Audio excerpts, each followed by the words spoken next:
Imagine this. You wake up tomorrow morning and every single escape hatch has vanished. No phone glowing on your nightstand, and no notifications pulling at your attention, no Netflix, no Spotify, no YouTube, no games, just silence. The sounds of nature, the people around you, and an entire day, an entire life, stretching out with nothing but your own mind to fill it. For most of us today, even 5 minutes of that feels unbearable. We panic and reach for a screen. But now stretch that feeling across hundreds of thousands of years. Every human ancestor lived exactly like this. No digital distractions, no instant entertainment. Yet they didn't just survive, they laughed deeply, bonded strongly, created rich cultures, and turned empty hours into something joyful and meaningful. How did ancient humans kill boredom in a world without any of the tools we rely on? The answer is surprising, powerful, and deeply relevant to our restless modern lives. It reveals how the human brain actually evolved and why so many of us feel overstimulated yet unfulfilled today. Let's explore this forgotten world together. Think about your average day now. Standing in an elevator for 30 seconds, phone comes out. Waiting in line at a shop,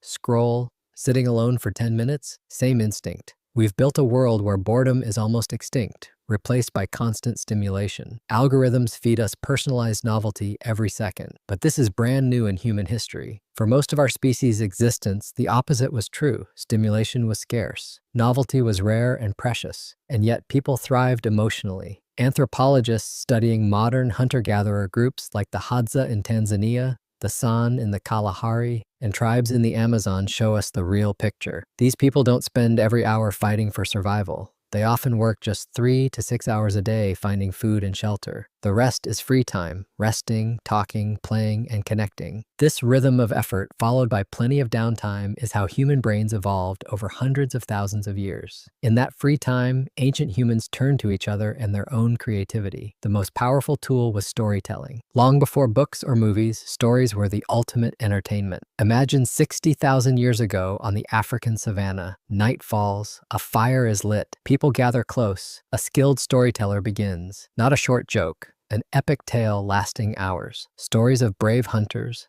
clever animals like the trickster hare, ancestors overcoming great challenges, myths explaining the stars or rivers. The teller uses voice changes, gestures, pauses for drama. The audience participates, gasping, laughing, asking questions, joining refrains. Children absorb knowledge while being entertained. Adults process life, strengthen bonds, and pass on culture. Storytelling educated, warned, preserved history, and entertained all at once. In Australian Aboriginal traditions, Dreamtime stories linked people to land for over 50,000 years. In ancient India, epics like the Ramayana started as oral performances that held entire villages for nights. A great storyteller was respected like a celebrity. Around the campfire, humanity's first theater, boredom had no chance. But stories were only one part. Ancient humans played a lot. Play is biological, seen in lion cubs wrestling or monkeys chasing. Humans made it central. Children raced, wrestled, created toys from sticks and leaves, imitated adults in games. Adults competed in throwing contests, foot races, archery, or strategy games using stones on sand. Games built strength, skills,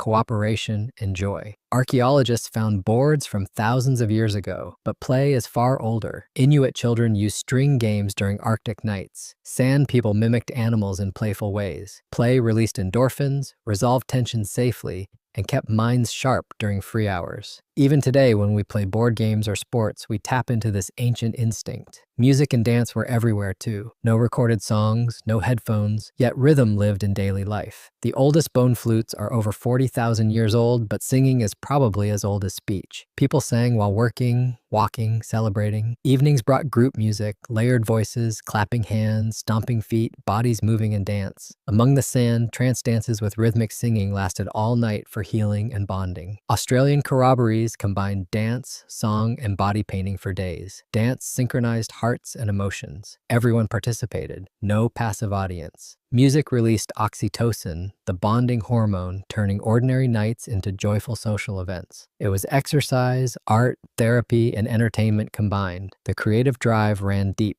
Ancient humans made art not just for need, but for meaning. Cave paintings in Lascaux or Indonesia, 40,000 years old, show sophisticated animals with perspective and motion. Artists worked deep in dark caves with simple lamps. They carved figurines, made jewelry from shells and beads, painted bodies, decorated created tools. Why? Creation brought flow, that timeless state where you feel fully alive. It externalized emotions, left a mark, satisfied the urge to make something new. In stimulus-scarce worlds, they generated novelty from within through painting, carving, and crafting. This reveals the key truth. Our brains evolved for stimulus scarcity. Novel events stood out against a steady rhythm of life. Attention systems latched onto real novelty for survival. Today, we have stimulus overload, infinite swipes, notifications, videos. Ordinary moments feel boring because they can't compete with high-intensity digital hits. This mismatch causes restlessness, short attention, and difficulty with solitude. Research shows embracing mild boredom can spark creativity. People who endure boring tasks often solve problems better afterward. Ancient humans didn't escape boredom. They transformed it into stories, play, music, and art. So what can we learn? We don't need to live like ancestors, but we can balance. Try phone-free evenings, gather friends, and tell stories from life or imagination. Play physical games, sing together, even off-key. Dance without judgment, create with hands, draw, cook,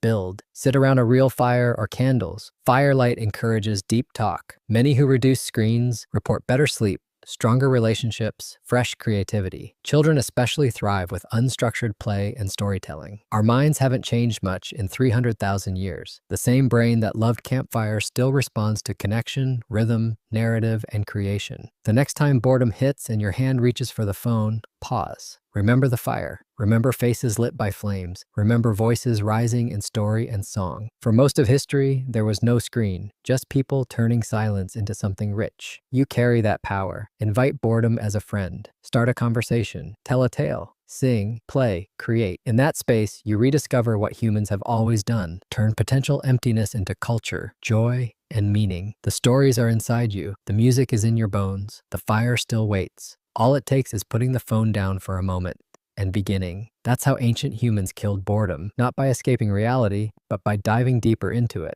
And it still works today. In our overstimulated world, choosing presence might be the most fulfilling thing we can do.